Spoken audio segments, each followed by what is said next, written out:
Absolutely, my friend. And we have to be at the table. When you mentioned Brother Isaac and a few others, if we're not at the table, we're on the menu. That's one of the oldest proverbs in many communities. And if you look at the Bretton Woods Conference, if you look at the Berlin Conference, these two conferences literally changed the state of the world. The Bretton Woods Conference tied all monetary policy to the dollar and really eliminated the ability of the global South to even sustain itself, and the Berlin Conference partitioned all of Africa. And to this very day, we have extractive models that are really hurting. So I'm saying all to say that we have to find ways and means to make sure we're at the tables and to take in what's going on. The one last thing that I'll mention quickly is we had a panel a couple of days ago on climate finance and credit unions. So we spoke specifically about something called the Institutional Investors Group on Climate Change. Who's heard of the IIGCC? Raise your hand.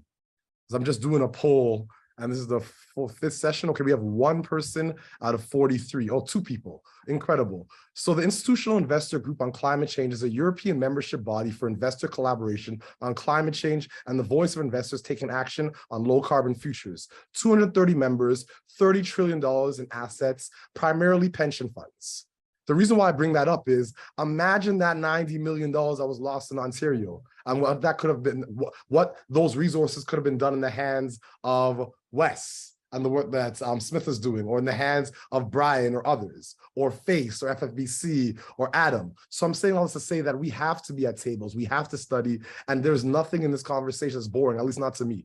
I don't think anyone here on a Saturday would log in if anything here was boring. So I'm gonna go back to you, Smitha, specifically in your role at Wes, primarily around just international work. The first time we met, you were actually logging in from Washington, DC. And I was so excited because I was saying, wow, there's an international organization that cares about the work that Setsi's doing. A small nonprofit organization that's scaling exponentially based off of a diligent team, but the fact remained you cared, we mattered. You saw us and you heard us. So in terms of your work, what are some of the emerging trends in the impact investing ecosystem internationally that you love to amplify or just share? Sure. Thanks so much, Victor. I'm very fired up from this conversation to start my morning. I'm calling in from Washington, D.C., like you said. So Wes is headquartered in New York and Toronto. Our team is across just remotely. You work where you want. And so, when I think about some of the comments that that Brian specifically was making, I just reflect on why I am at Wes. And a lot of it was reflections out of 2020, really wanting to center equity and justice in my work. And I had spent my career in kind of asset manager roles, deploying capital from that perspective. And I was thinking about how can I get closer to the money to go into what you could consider an asset owner, asset allocator role. And just thinking about, again, some of the power dynamics that are embedded in our system, where when you're closer to the money, you may be able to influence who has the money or how the money is spent. And so I think a lot about how we can change the face of finance. And that's, people in positions like myself and foundations or family offices, but also, across the whole system. And so I just really want to echo Brian and Victor, your comments there around how can we start shifting the face of finance. I think, Jaleesa, your work is so important in that, and I look forward to working with you on that. So I think, in addition to the who, we think a lot about the what and the how. And so in regards to the what, where we're focused at Wes is supporting 4 themes, trying to advance opportunity, wealth, power, and particularly to advance the social and economic mobility for immigrants, refugees, and communities of color, given how Wes as a social enterprise has made its money. And so, Victor, to your point, the ethos of Setsi and the research that you're doing around understanding the experience of particularly African fund managers, I think that was just really, African Canadian fund managers was just really important to understand that context and uplift that perspective so that we can have a little bit more nuance and understanding of the challenges to then customize potential approaches. And so I think there's just so much alignment there. I think when I compare the US context to the Canadian context, often, especially in conversations with many of you on this call, reflections are that Canada compared to the US is significantly smaller in regards to its impact investment market, more nascent, and in some ways really hasn't gone through too much of a process to center equity and justice. I think there, of course, was the racial reckoning that happened a few years ago in the US, which brought equity and justice to the center, though in some cases more nominally than truly. I think time will tell if it sticks, but I'm generally an optimist, so hopeful, at least we're having these conversations. And I think in Canada, often the role that we're trying to play is infrastructure building and supporting organizations like yours, like SVX, like New Power Labs, and really trying to understand how can we center equity in our work, and thinking about that in a really comprehensive way, like Jaleesa was sharing. And so that's the work that we do in regards to the what, but in regards to the how, we're really focused on not just how WES operates, but also the organizations that we support. And that's where, again, we're trying to think about shifting power in addition to capital. And so we've internally done some rethinking. Building up the practice at WES from scratch has given us the opportunity to not do things simply the way that they've been done, but rather kind of asking that fundamental question of why are we structuring it this way? So for example, we have shifted all asset allocation decisions from board to staff and are moving that even further. So all grants and impact investments can not only be approved by staff, but also we're shifting that to community leaders in the way that we design our own governance at WES, which I think has been pretty transformative. And also we're in the organizations that we're supporting. For example, we've worked with Common Future, which is a think and do tank in the US, and working with them to create a participatory investing action lab. Would love to bring this concept to Canada. I think a lot of the learnings are already there, what you and Adam were sharing on place-based and community-led investments. But how do we really think about a participatory approach to not only think about shifting decision-making power of where capital is going, but across the whole process of investments, whether it's the beginning, developing a strategy direction, or through the curation of opportunities. I think oftentimes as an investor, the role is really curation. So it's maybe not enough to say, for my role to say, here's 5 opportunities, community, please choose one, because that really already filters significantly and has a really strong bias and perspective. So we're really thinking about like across the whole process of capital facilitation, what is WES's role and what is community's role? And I think that's a really important question, because just because you're doing something community-led or participatory doesn't mean you're shifting power, but you're not shifting responsibility. There's certainly responsibility for WES to continue to support the process and think critically about our role. So I think that's another nuance I wanted to bring here. I didn't really answer your question about broader international trends, but I did want to kind of uplift some of the thinking that we're doing. And frankly, we're really just in it. Started this work just 2 years ago at WES, and just humbly learning as we go and really trying to learn alongside all of you. Well, you got to plug Rodney and the team over there at Common Future. Big fan. Incredible. I love Common Future and their work. It reminds me a lot of the work that our colleague Indra Sandru at Second Muse is doing. And funny enough, we do have royalty in the space, Melissa Allen from the Legal Innovators. That's a perfect segue to my next question to you, Jeff, which is around the supply and demand side. So we've seen the success of the Quebec ecosystem primarily because the demand side of the capital was able to harmonize with the supply side. And a lot of times, as we've mentioned, the capital side is dictating the terms, conditions, which is very problematic for communities and doesn't really solve problems. In terms of Raven's capital raises and some of the work you've been doing with entrepreneurs like Cheekbone and others, how has the demand side informed almost your investment thesis? Yeah, great question. And of course, I would say it's evolved. So Raven really got going in 2018 and did the first closing of the first fund in May of 2019. And what's interesting is that our first target was to raise a $5 million fund. I kind of look back at it with, let's do 5 million to prove is interested in, and that the deal pipeline really exists in a robust way.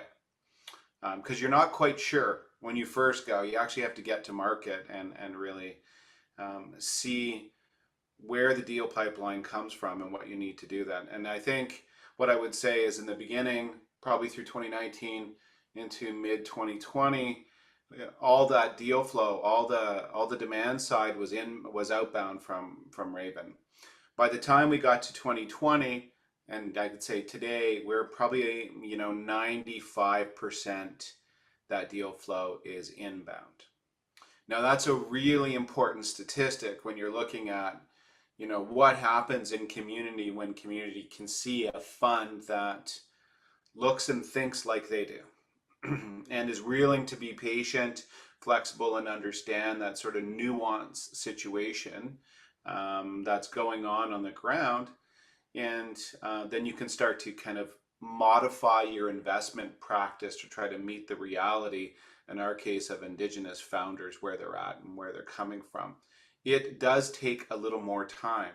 It is more hands-on, and it does require, I guess, education with founders. My experience with entrepreneurs is they're extremely good at that thing that they're doing, building this widget, providing this service, but maybe they don't know how to do cap tables and understand the impacts of what that does to their business at different rounds of investing, et cetera, et cetera. I'm sure Brian and others and Smith can speak to it as well. So that was Fund One. Just to bring this story full circle, we got a bunch of phone calls from larger investors. So the first fund was where you normally start, I think, is high net worth individuals, foundations who are mission and values aligned. They're coming in for smaller ticket size as LP investors. That started to change as we got more into Fund One to larger capital and some institutional capital. And we can talk about the reasons why that may have changed during that period. I think there's a lot of things that happened. So Fund One closed at 25 million. So we had a target of 5 and closed at 25. And I don't necessarily think it's our brilliance. I think it's a sign of what's going on in the communities and in the ecosystem, and sort of harnessing that energy that's at the community level to have entrepreneurial innovation, and really this pivot from surviving for Indigenous people to thriving, and what that means over time. The second fund, which I haven't spoken about here, which we started raising in February of this year, anticipated with a target, I'll call it a soft target, of 75 million.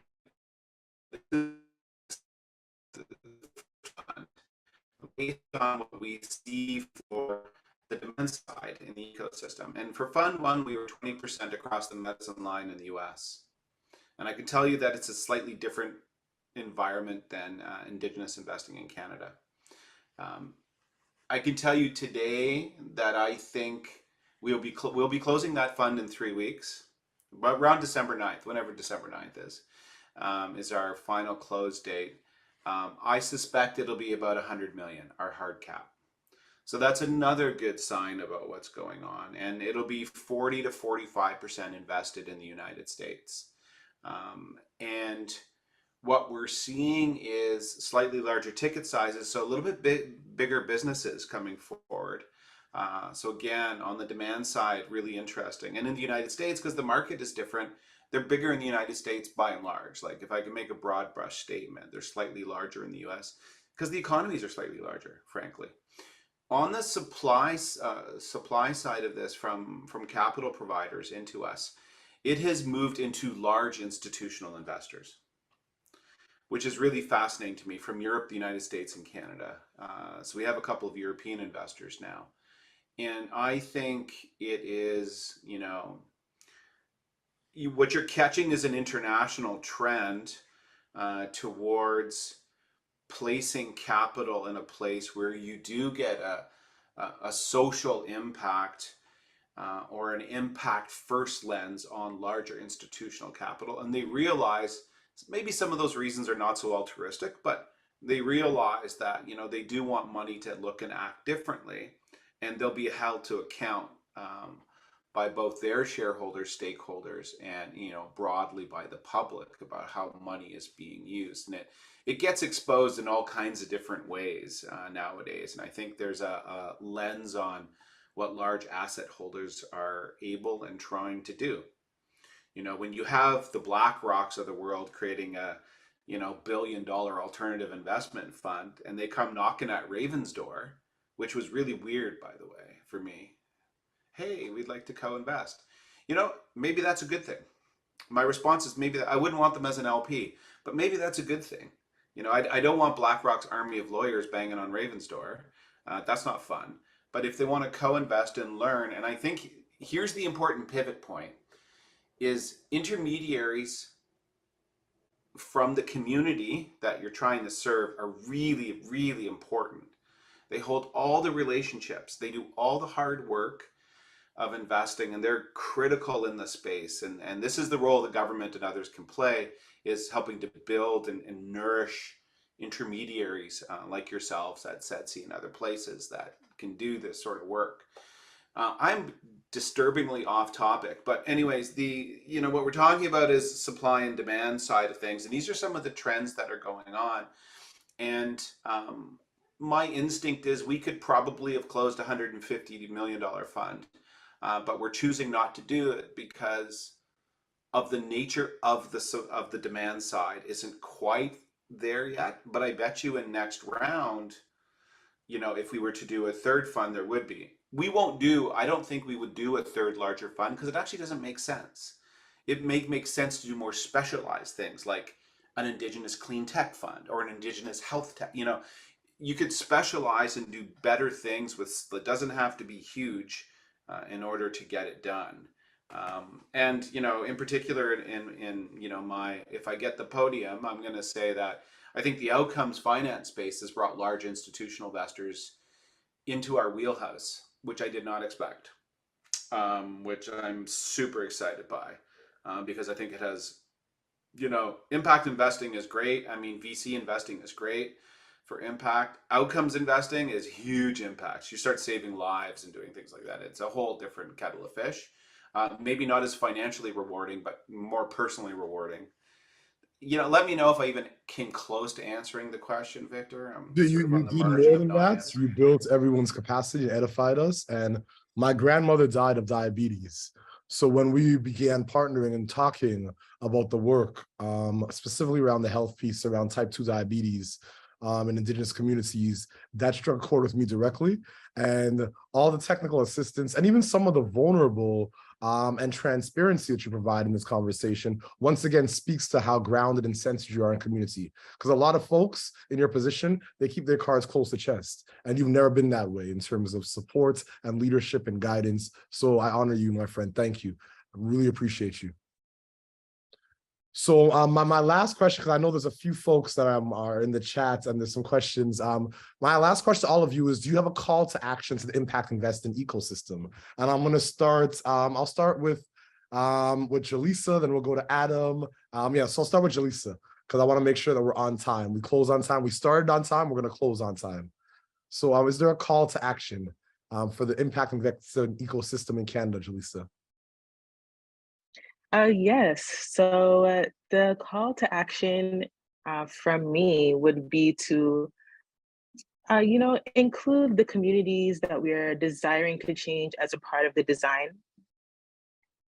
Include them, because there's really no sense in saying that we're working towards supporting communities and we have no idea what these communities need.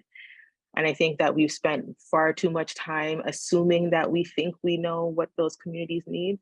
But, it's time for us to not only, pull together 100 focus groups and then not do anything with that information. No, include the communities. Not only just pick the reins, don't just ask the questions, include the communities as a part of the action that we're trying to create. Asheo, thank you, my sister. I appreciate your leadership. We're going to go to Robin. Is there a call to action you have to the ecosystem or to your colleagues or panelists or to community? I guess it's, continue to share, to continue to create things like this. What we thrive on in terms of policymaking. And Adam spoke to, there are other actions of government, but we should never be doing that sort of work without the information, the data, the relationships that get built in an open and transparent way with community, with intermediaries, with folks like you. So we're not advocates, we're within an institution, but we need the voices of the advocates that are outside, and we need to be open relationships. And so the call to action is continue to tell us what we need to do, continue to be open to how inept I don't want to call us inept. It's just that there are things we don't know, and we have to continue to be honest about the things we don't know, that we're and if you're willing to continue to keep telling us maybe over and over again what needs to be done. And then I guess hold us accountable to making sure that we're listening. So that call to action is to be willing to help us and hold us accountable for being there and present and accounted for helping you. Ashe, thank you so much. We appreciate that. Smitha, we're gonna go to you next. Call to action. Sure. Well, thank you again, Victor, for the invitation. This has been a really enriching conversation and energizing. I would say I wouldn't be me if I didn't talk about governance. So I think I would just say, let's really think about the how. I think we've started to develop impact investing still in the same construct of the way investing has been done traditionally. And so let's really think about the structures that we're doing, equity, debt, ownership models, right? There's a lot of ways that we can just rethink the how of investing. And so if anyone wants to talk about governance, this is what really fires me up every day, and really think about structures that are non-dilutive and equitable. So that's what I would hope that we can build together. But then we wouldn't have Facebook if we didn't dilute stock. Thank you so much for those brilliant insights, as always, Smitha. We appreciate your leadership, your guidance, your partnership, just everything. Thank you for bringing your whole self to these conversations. We're going to move on to Brian. Go ahead, my friend. Any actionable insights or just a call to action to community? And Melissa in the chat nailed it, by the way. So I don't know if you want to read what Melissa shared. Yeah, I mean, I definitely repeat what Melissa shared, that investors look more emerging managers, like myself, like Melissa, like Lee's, and especially, private organizations, government, pensions, look at investing in emerging managers to do that. So 100% echo what Melissa's saying. My additional call to action would be, social organizations looking to invest out there, keep your statistics and look at your statistics and keep asking yourself your question, why doesn't my investment reflect the community in Canada, right? If you're not measuring it, you're not doing it, right? And if you're not saying, oh, we don't have anyone that we've invested to in Black organizations or Black venture funds, we haven't done any Indigenous, we haven't done any Middle Eastern, then you need to be saying it's out there, right? Don't assume it's not out there. Keep going and ask it and make sure you're working to those numbers. So to me, that would be my call to action, measure what you're doing and then act upon it. Absolutely. And look at who's on your investment committee. So I agree completely. Thank you so much for your brilliance as always, Brian. And we're going to go off to our colleague Adam next. Call to action. Thanks, Victor. And thanks for the opportunity to participate. I'd say call to action would be maybe to move beyond single point to systemic approaches. So when we think about looking at how we engage, we need to center equity. We need to find means by which we intersect with one another across points. And also find ways to collaborate across sectors. Then from a broader thematic perspective of how we build the ecosystem, it's not just about capital, but how are we building capacity? How are we building intermediaries? How are we mobilizing capital and putting the enabling policy and other infrastructure in place so we can be successful? So that'd be my call to action. Thank you so much for your leadership, Adam, and your participation today and all the work that you're doing. We appreciate you. And last but not least, Jeff. your call to action, your our closer tonight, Jimmy Keys or Tom Henke. It's going back. My dad raised me on Blue Jays, you know. You're our closer. What's your call to action, my friend? So much pressure. Yeah, I think, I mean, all the brilliant words of the other panelists, you know, I of course support that and double down on all that. And I would have to say is challenge and pressure. Challenge what people say when they can't invest.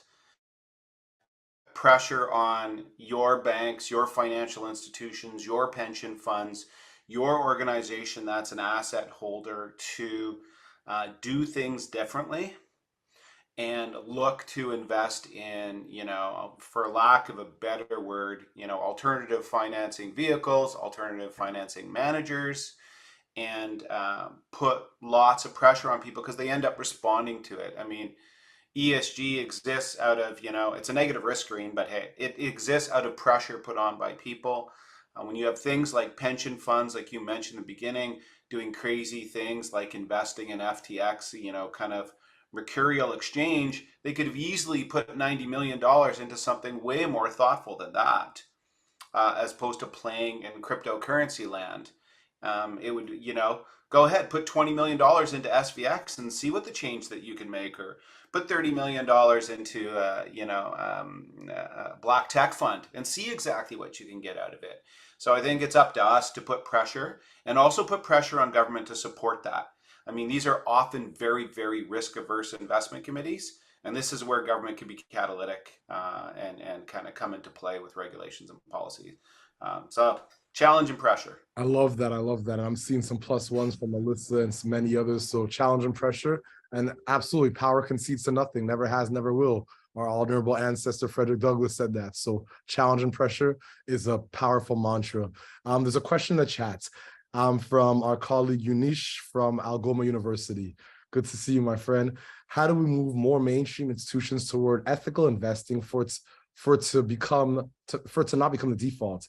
Every major Canadian bank has ethical investment options, yet their investments in the carbon economy dwarfs any ethical initiatives. And he also added a link in the chat. Thank you for that remarkable question. Is there anyone that wants to come off mute in terms of the panelists to address Ushna's question? I mean, I'll jump in on that one specifically, and I'll go back to the answer I gave before.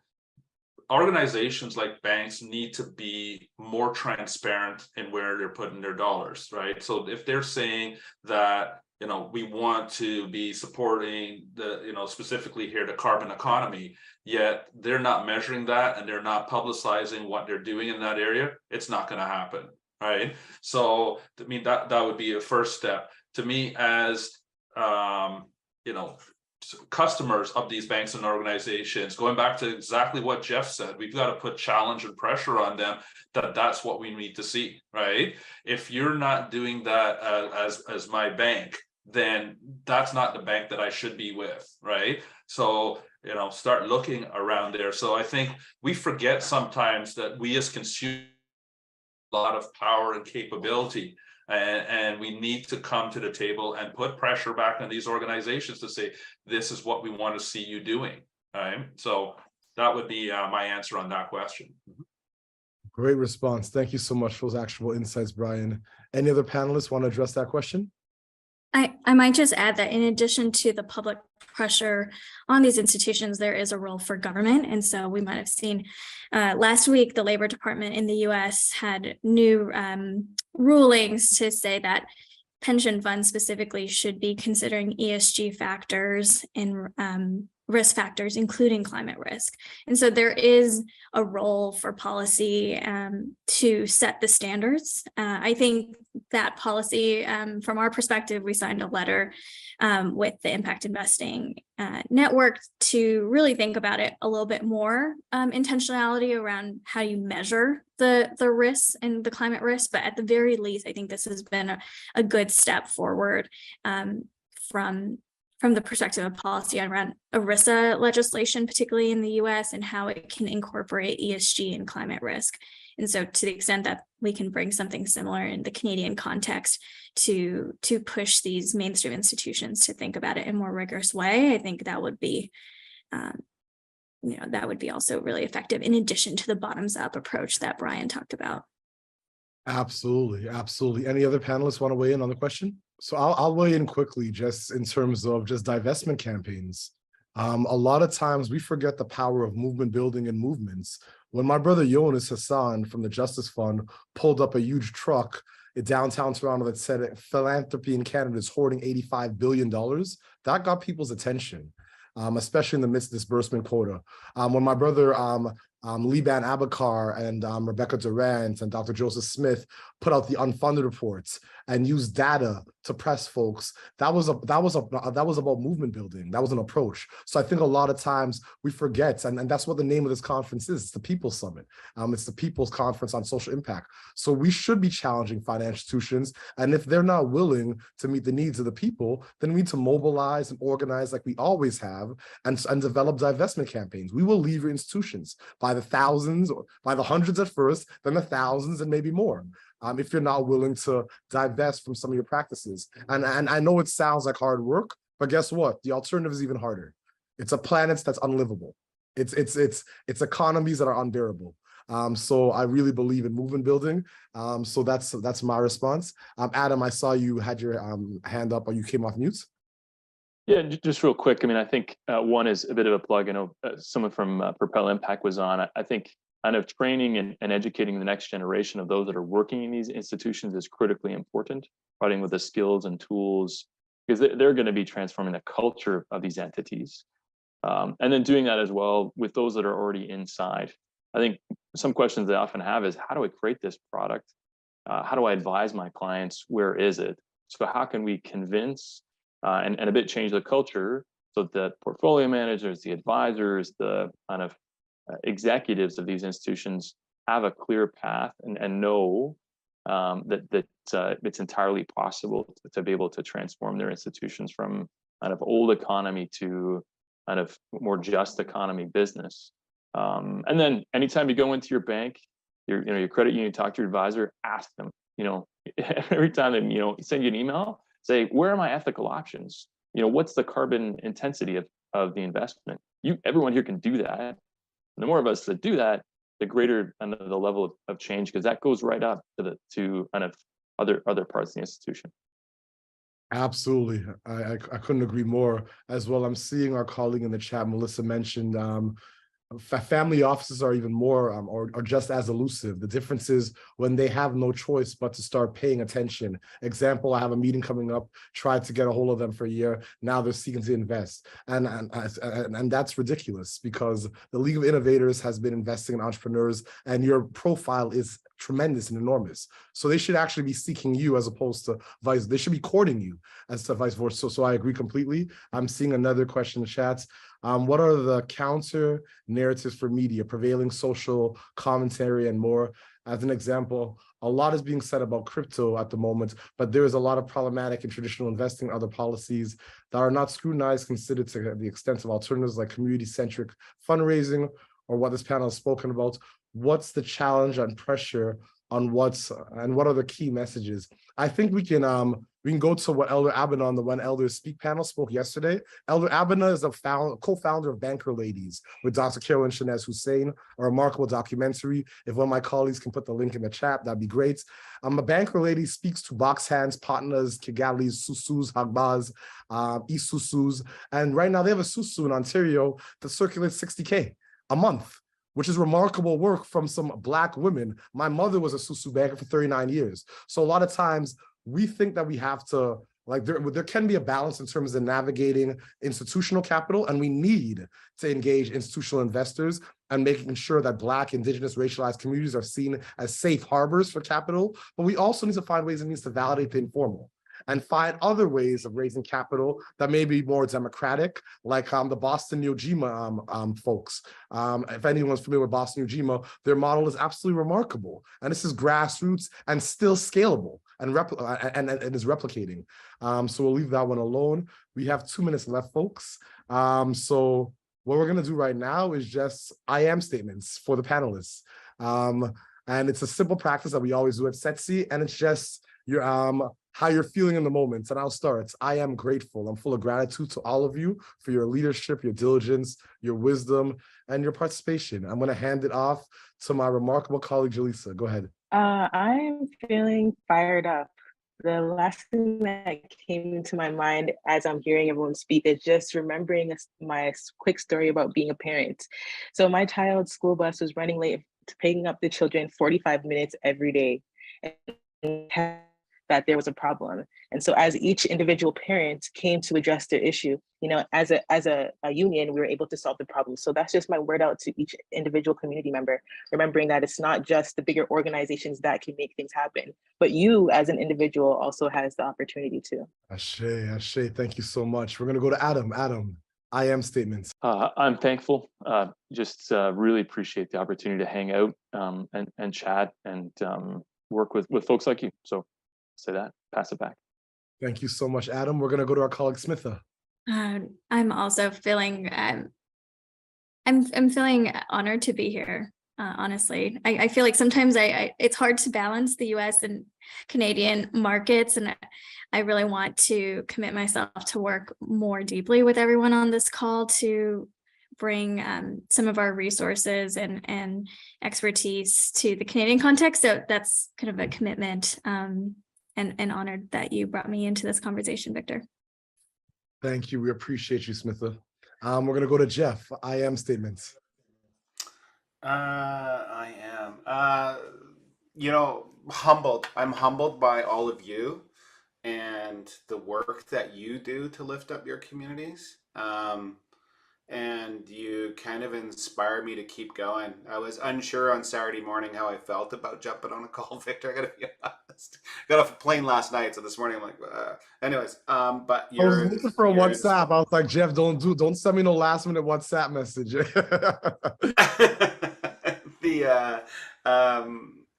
But just lots of love to all of you for all your work, and I know behind the scenes you're supporting our work too, as we're doing with you, and so I think that's amazing, and happy to connect. A couple people have connected on the chat here. Happy to connect with anybody and share our experience for what it's worth. And Smitha, we're expanding. We've been investing in the U.S., so we should talk about that because it looks and feels different on a certain front. So.